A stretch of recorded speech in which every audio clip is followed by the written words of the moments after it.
के अडवाणी जी।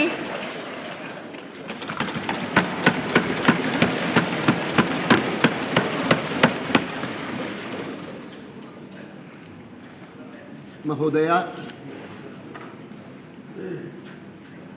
आज वास्तव में एक अति विशिष्ट दिन है।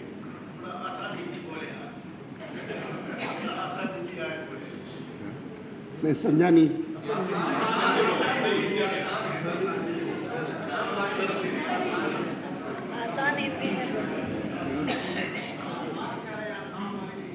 मैं हिंदी 20 साल की उम्र के बाद सीखा हूं और इसीलिए जो सीखा वही पुस्तक की हिंदी बोलता हूं। और मैंने देखा है कि देश भर के लोग इस हिंदी को अधिक समझते हैं, जिसको साधारणतः सरल हिंदी करके कहा जाता है। उसको उत्तर भारत के लोग जरूर समझते हैं, लेकिन पूरे देश के नहीं समझ पाते। महोदया, मैं क्षमा प्रार्थी हूं कि मेरा गला आज साथ नहीं दे रहा। 2-3 दिनों से ये कष्ट रहा है, लेकिन मैं जब पीछे मुड़ करके देखता हूं तो मेरे जीवन का और मेरे जीवन के प्रमुख घटनाओं का आरंभ स्वतंत्रता प्राप्ति से नहीं होता। अंग्रेज का शासन मैंने देखा और वो जीवन के आरंभिक 20 वर्ष मन की एक ही इच्छा रहती थी कि इस साम्राज्यवाद से मुक्ति कब हो, कैसे हो। और उन दिनों में सचमुच जब महात्मा गांधी के बारे में सुनते थे या उनको 2-1 बार देखने का भी अवसर मुझे कराची में आया, बाद में यहाँ आने के बाद आया, तो सचमुच लगता था कि ऐसे महामानव बहुत विरले ही विश्व में पैदा होते हैं।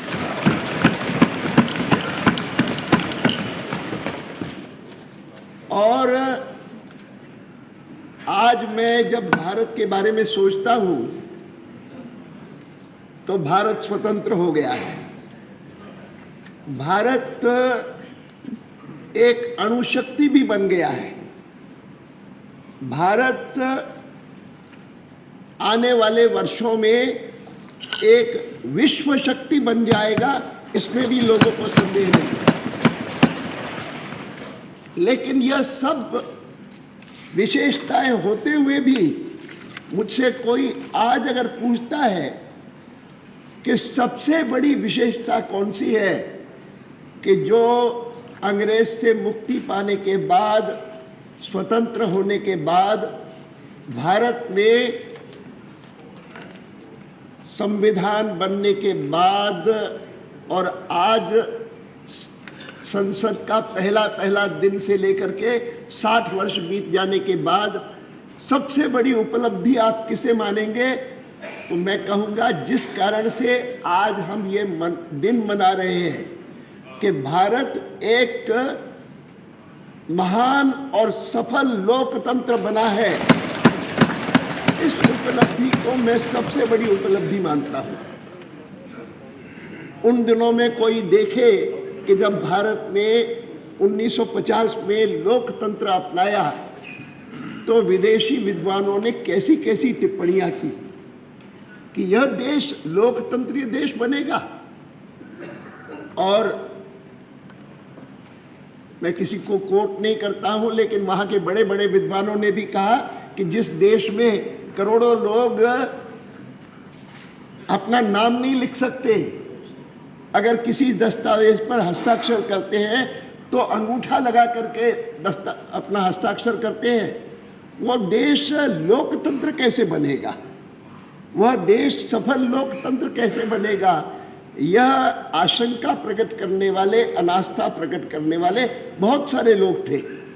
और आज उनकी सारी अनास्था को, अविश्वास को झुटलाने वाला यह देश गर्व के साथ कह सकता है कि हमने 60 साल तक इस देश को एक सफल लोकतंत्र बनाए रखा, जिसको मनाने के लिए आज हम इस 13 तारीख को, 13 मई को यह विशिष्ट अवसर मना रहे हैं।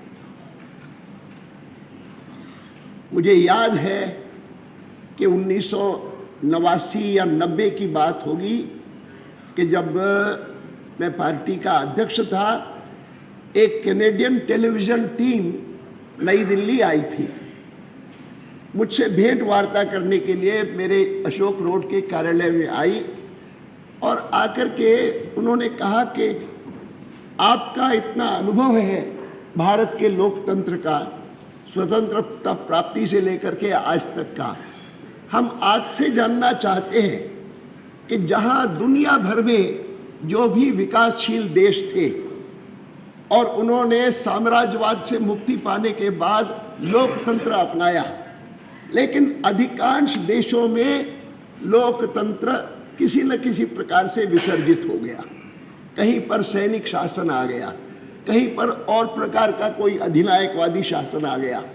अकेला आपका देश है कि जहां पर यह आज भी सजीव है, आज भी सफल है और आज भी भविष्य अपना उसके आधार पर भी करने का निश्चय रखता है, संकल्प करता है। क्या कारण है? मैंने कहा मैं सोचता हूं तो मुझे एक ही बात सूझती है, और वो ये सूझती है कि लोकतंत्र की सफलता के लिए सबसे बड़ा कोई गुण चाहिए तो वो ये चाहिए कि एक विपरीत विचारधारा के बारे में भी सहिष्णुता का भाव हो। लेकिन मैं इस बात का गर्व करता हूं कि हमारे यहाँ पर विपरीत विचारधारा के लिए या विचार के लिए केवल सहिष्णुता का भाव नहीं होता है, आदर का भाव होता है। और यह आदर का भाव मैं उदाहरण के रूप में कहता हूं कि असहिष्णुता सबसे अधिक किसी क्षेत्र में होती है तो वह रिलीजन के क्षेत्र में होती है, पंथ के, मजहब के, इन क्षेत्रों में होती है। और उस क्षेत्र में दुनिया भर में तो साइंटिस्ट को भी और इंक्विजिशन के सामने लाया गया कि तुम जो बात कह रहे हो वो धर्म ग्रंथ में नहीं लिखी है, इसीलिए तुम्हारा ट्रायल होगा।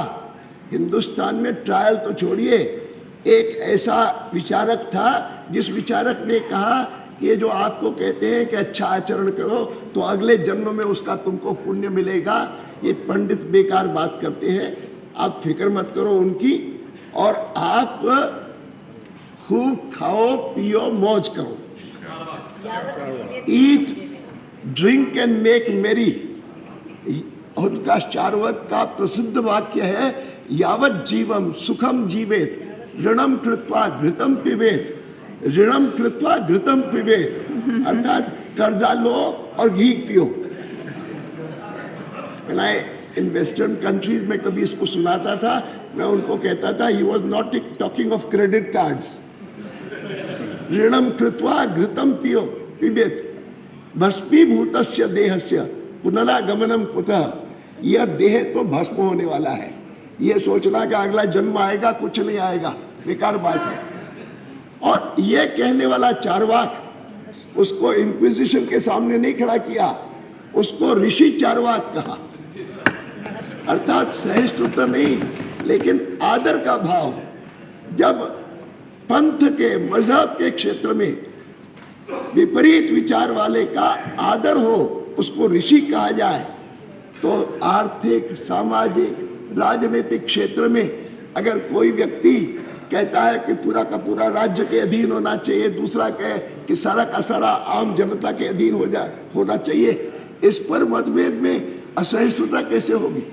मैं मानता हूं कि भारत में लोकतंत्र की सफलता का प्रमुख कारण है विपरीत विचारधारा के लिए आदर का भाव, और संसद इसका बहुत बड़ा उदाहरण है। मेरे वरिष्ठ सहयोगी मुझे 3-4 महीने सीनियर है संसद में, और मैं दोनों हम राज्यसभा में ही पहले आए, और उन्होंने अभी अभी जो बात कही मैं उसको पूरी तरह से इंडोर्स करता हूं। और मैं कहता हूं कि अगर हम एक दूसरे के प्रति आदर का भाव रखेंगे, विपरीत विचारधारा के प्रति आदर का भाव रखेंगे, तो डिबेट के द्वारा ही, बहस के द्वारा ही, विवाद के द्वारा ही हर समस्या का हल निकल आएगा और संसद की सफलता इसी में। मैं बहुत बहुत आभारी हूँ। मैंने अगर धन्यवाद का उल्लंघन किया तो क्षमा प्रार्थी हूँ।